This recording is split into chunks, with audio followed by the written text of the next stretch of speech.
ในยุคที่วิทยาศาสตร์และเทคโนโลยีก้าวหน้าการแก้ไขคดีฆาตกรรมมักพึ่งพาเครื่องมือและวิธีการทันสมัยแต่จะเกิดอะไรขึ้นเมื่อเครื่องมือและวิธีการเหล่านี้ถูกใช้กับคดีฆาตกรรมเก่าแก่อายุกว่า100 ปีที่รื้อฟื้นขึ้นมาอีกครั้งการค้นพบศพไร้ศีรษะในถ้ำลึกลับแห่งรัฐไอดาโฮนำไปสู่การเปิดโปงเรื่องราวสะเทือนขวัญที่เชื่อมโยงกับชุมชนมอร์มอนการค้าเหล้าเถื่อนและการฆาตกรรมซ้อนการผสมผสานระหว่างนิติวิทยาศาสตร์สมัยใหม่และการสืบสวนแบบดั้งเดิมจะช่วยไขปริศนาคดีฆาตกรรมข้ามศตวรรษนี้ได้หรือไม่ติดตามได้ในปริศนาศพไร้ศีรษะคดีฆาตกรรมที่รอคำตอบมากว่า100 ปี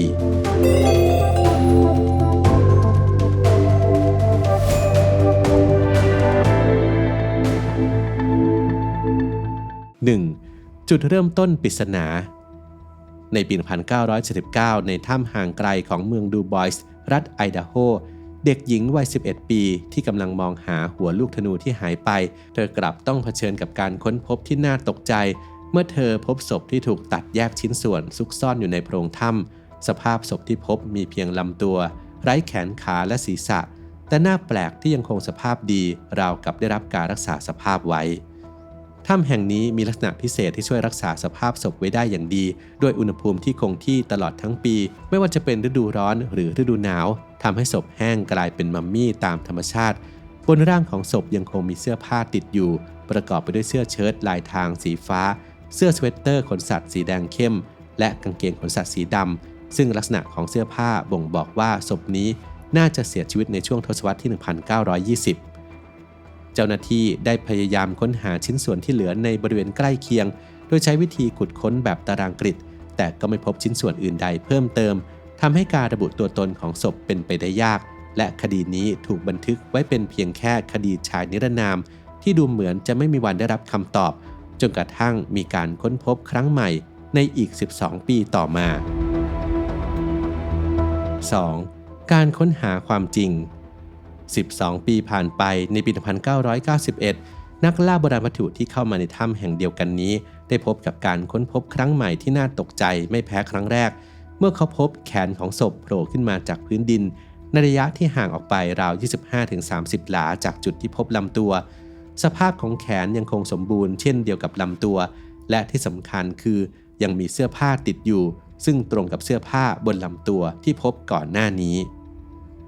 สิ่งที่น่าสนใจคือชิ้นส่วนแขนและขาที่พบถูกห่อด้วยถุงกระสอบแยกชิ้นซึ่งรายละเอียดเล็กๆนี้ทำให้อดีตนักสืบร็อกเดเมอรี่นึกถึงคดีฆาตกรรมที่เคยสืบสวนที่เมืองชิลพอร์ตที่ฆาตกรได้ตัดร่างของเหยื่อและนำชิ้นส่วนใส่ถุงขยะแม้จะพบหลักฐานเพิ่มเติมแต่การระบุตัวตนของศพก็ยังคงเป็นไปได้ยาก FBI ได้พยายามตรวจลายนิ้วมือจากมือที่พบแต่ก็ไม่สามารถระบุตัวตนได้คดีนี้จึงยังคงเป็นปริศนาต่อไปจนกระทั่งความก้าวหน้าทางวิทยาศาสตร์ในศตวรรษที่ 21 ได้เปิดโอกาสให้มีการสืบสวนด้วยวิธีใหม่ที่ไม่เคยมีมาก่อน 3. การพลิกโฉมคดีด้วยวิทยาศาสตร์สมัยใหม่การพัฒนาของเทคโนโลยี DNA และการสืบเชื้อสายทางพันธุกรรมได้นำมาสู่วิธีการใหม่ที่เรียกว่าการสืบสวนด้วยพันธุศาสตร์และในปัจจุบันมีผู้คนกว่า 26 ล้านคนที่ได้ส่งผลตรวจ DNA ให้กับเว็บไซต์สืบเชื้อสายทำให้นักวิทยาศาสตร์สามารถเชื่อมโยงข้อมูลพันธุกรรมของศพนิรนามกับฐานข้อมูลขนาดใหญ่นี้ได้แอนโทนี เรดเกรฟนักพันธุศาสตร์ผู้เชี่ยวชาญด้านการสืบเชื้อสายพบว่า DNA ของศพมีความเชื่อมโยงกับคนจำนวนมากในฐานข้อมูลอย่างที่ไม่เคยพบมาก่อนจนเขาคิดว่าระบบอาจจะมีข้อผิดพลาดแต่เมื่อสืบค้นลึกลงไปกลับพบว่าผู้ที่มี DNA ตรงกันส่วนใหญ่มีความเชื่อมโยงกับบรรพบุรุษที่เป็นผู้บุกเบิกของโบสถ์แห่งพระเยซูคริสต์แห่งวิสุทธิชนยุคสุดท้ายหรือที่รู้จักกันในนามศาสนามอร์มอนการค้นพบนี้นำไปสู่การสืบค้นทางประวัติศาสตร์ของชุมชนมอร์มอนในรัฐไอดาโฮซึ่งในช่วงที่รัฐนี้เพิ่งก่อตั้งในปี 1890 มีชาวมอร์มอนอาศัยอยู่ราว 18,000 คนหรือประมาณ 1 ใน 5 ของประชากรทั้งหมดด้วยการแต่งงานภายในกลุ่มและการมีภรรยาหลายคนในสมัยนั้นทำให้สมาชิกในชุมชนมีความเชื่อมโยงทางพันธุกรรมกันอย่างซับซ้อน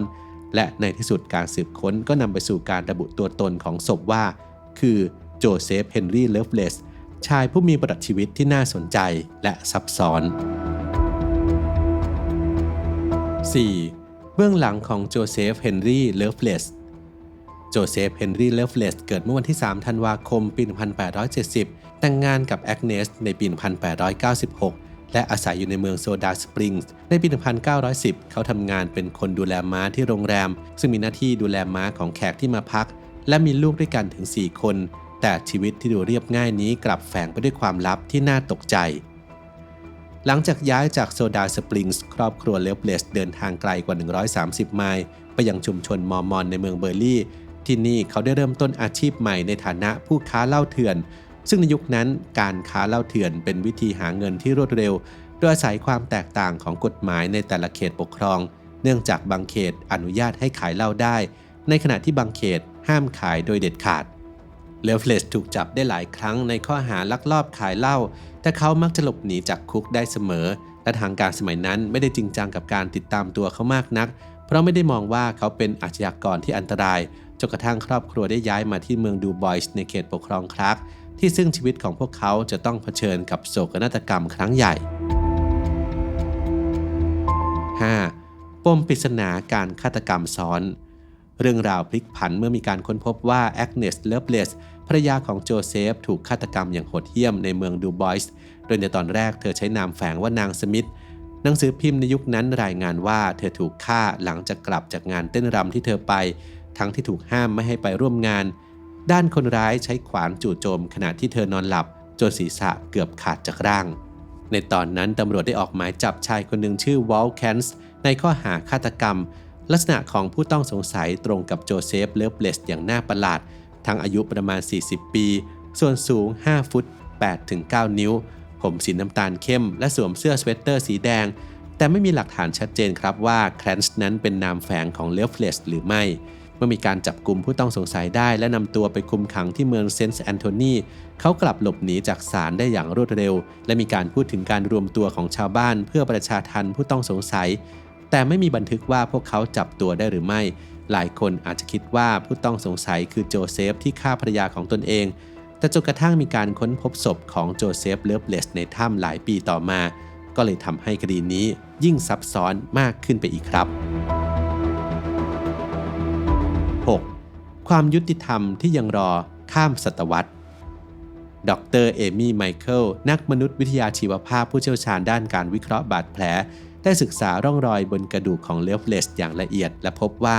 การตัดแยกชิ้นส่วนร่างกายทำโดยผู้ที่ไม่มีความรู้ด้านกายวิภาคศาสตร์เนื่องจากเลือกตัดที่กึ่งกลางกระดูกต้นแขนและต้นขาซึ่งเป็นจุดที่ตัดยากที่สุดแทนที่จะตัดที่ข้อต่อซึ่งทำได้ง่ายกว่ารอยบนกระดูกนั้นแสดงให้เห็นว่ามีการใช้เลื่อยมือในการตัดแยกชิ้นส่วนและจากลักษณะของรอยเลื่อยสันนิษฐานว่าศพนั้นถูกวางนอนหงายขณะที่คนร้ายตัดจากด้านหน้าไปด้านหลังนอกจากนี้ยังพบร่องรอยของการใช้ของมีคมขนาดใหญ่เช่นขวานซึ่งเป็นอาวุธชนิดเดียวกับที่ใช้ฆ่าแอกเนสการค้นพบนี้ยิ่งเพิ่มความซับซ้อนให้กับคดีเพราะทำให้เกิดคำถามที่ว่าผู้ที่ฆ่าแอกเนสและผู้ที่ฆ่าโจเซฟเป็นคนเดียวกันหรือไม่โดยเฉพาะเมื่อทั้งสองศพนั้นมีลักษณะการถูกทำร้ายที่คล้ายคลึงกันคือการพยายามตัดศีรษะออกจากร่าง 7. ความจริงที่ยังรอการพิสูจน์ร็อก เดเมอรี่อดีตนักสืบมือปราบฆาตกรรมที่มีประสบการณ์กว่า14 ปีและเคยสืบคดีฆาตกรรมมาแล้วกว่า250 คดี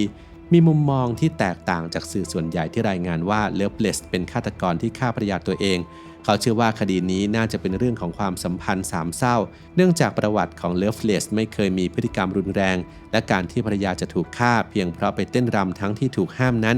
ดูจะเป็นเหตุผลที่ไม่สมเหตุสมผลนักสำหรับเดเมอรี่คดีนี้มีความสำคัญเป็นพิเศษเพราะเขาสูญเสียมารดาจากการถูกฆาตกรรมตั้งแต่อายุเพียง3 ขวบโดยผู้ก่อเหตุคือสามีใหม่ของเธอและเขาเห็นว่าการฆาตกรรมไม่ได้ส่งผลกระทบแค่ผู้ตายเท่านั้นแต่ยังส่งผลกระทบต่อครอบครัวและชุมชนข้ามผ่านหลายชั่วอายุคนเขาจึงเชื่อว่าการค้นหาความจริงและความยุติธรรมเป็นสิ่งสำคัญแม้จะเป็นคดีที่เกิดขึ้นนานแล้วก็ตามแม้ว่าคดีนี้จะยังไม่สามารถหาข้อสรุปที่ชัดเจนได้ว่าใครเป็นฆาตกรที่แท้จริงแต่การผสมผสานระหว่างเทคโนโลยีสมัยใหม่อย่างการตรวจ DNA